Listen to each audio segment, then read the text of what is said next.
اور ان گدوں کو، ان بیوقوف انسانوں کو یہ سمجھ نہیں ہے کہ گلگت بلتستان میں ایمرجنسی لگانا یہ وہ چیز ہے، یہ نہیں سنبھال سکیں گے، یہ تو باقی کسی صوبوں میں نہیں سنبھال سکیں گے، یہ گلگت بلتستان میں کر کے دکھا دیں۔ کیا ان کو حق ہے کہ گلگت بلتستان کا گلا گھونٹے؟ ہم NFC میں نہیں ہیں، ہم آئین میں نہیں ہیں تو ہمارا قصور ہے؟ یہ گلگت بلتستان کے لوگوں کا قصور ہے؟ یہ ہماری نااہلی ہے کہ ہم آئین میں پروٹیکٹڈ نہیں ہیں؟ اور جب ہم آئین میں پروٹیکٹڈ نہیں ہیں تو کسی بھی حکومت کا جب چاہے دل کرے وہ آ کے ہمارا بجٹ بند کرے؟ کیا یہ پاکستان کا آئین یہ نہیں کہتا کہ 90 دن کے اندر الیکشن کرائے جائیں؟ کدھر گیا وہ آئین؟ کدھر گیا وہ قانون؟ یہ کیسا قانون ہے کہ پاکستان کا سب سے بڑا سیلیبریٹی، وہ شخص جو ہمیشہ امن کی بات کرتا ہے، دہشت گردی کے خلاف پورے ملک دنیا میں بات کرتا رہا ہے، وہ شخص جو کسی کو پسند ہو یا نہ ہو مسلم امہ کے ٹاپ کے 2-3 لیڈروں میں اس وقت اس کا شمار ہو رہا ہے، جب وہ بولتا ہے یا بات کرتا ہے تو دنیا کا نیشنل میڈیا نہیں، انٹرنیشنل میڈیا، اور اس کو اللہ پاک نے اتنا کرم دیا کہ آج بھی پاکستان میں حکومت میں نہ ہونے کے باوجود پولیٹیکل انیشیٹو عمران خان کے پاس ہے۔ PTI کا ورکر شہید ہوا، اس کی 302 کی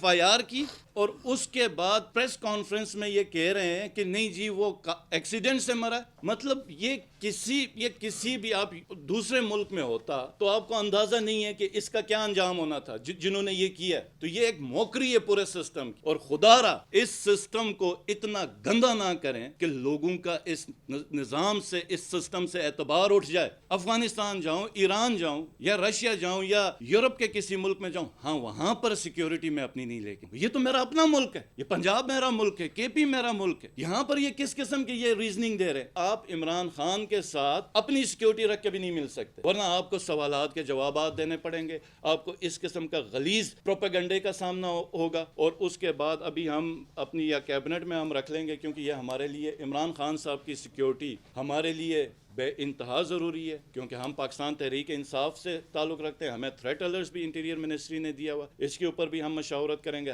میرے 10-12 پولیس جوانوں کے اوپر سوالات کی ایک بوچھاڑ اور ایک آگ لگائی گئی۔ میں آپ سے سوال کرتا ہوں، میں چیف منسٹر ہوں، میں چیف ایگزیکٹو ہوں ایک صوبے کا، مریم نواز کے پاس کون سا ہوتا ہے؟ 8 سے 10 تو خالی FC کے جوان ہیں اس کے ساتھ۔ میں انسان ہوں، میرے پہ 80 کیسز لگائیں، میرے پہ 80 کیسز کے بعد ایک تربت میں نے پیش ہونا ہے، ایک کراچی میں نے پیش ہونا ہے، مہینے میں ایک پیشی ہو گئی، میں کدھر پیش ہوں گا، میں کدھر پیش ہوں گا، میں کدھر پیش ہوں گا۔ ہم پاکستانی ہیں، آپ لوگ مجھے بتائیں کہ کیا یہ میری سٹیٹمنٹ غلط ہے؟ کیا یہ میری سٹیٹمنٹ غلط ہے؟ کیا یہ میری سٹیٹمنٹ غلط ہے؟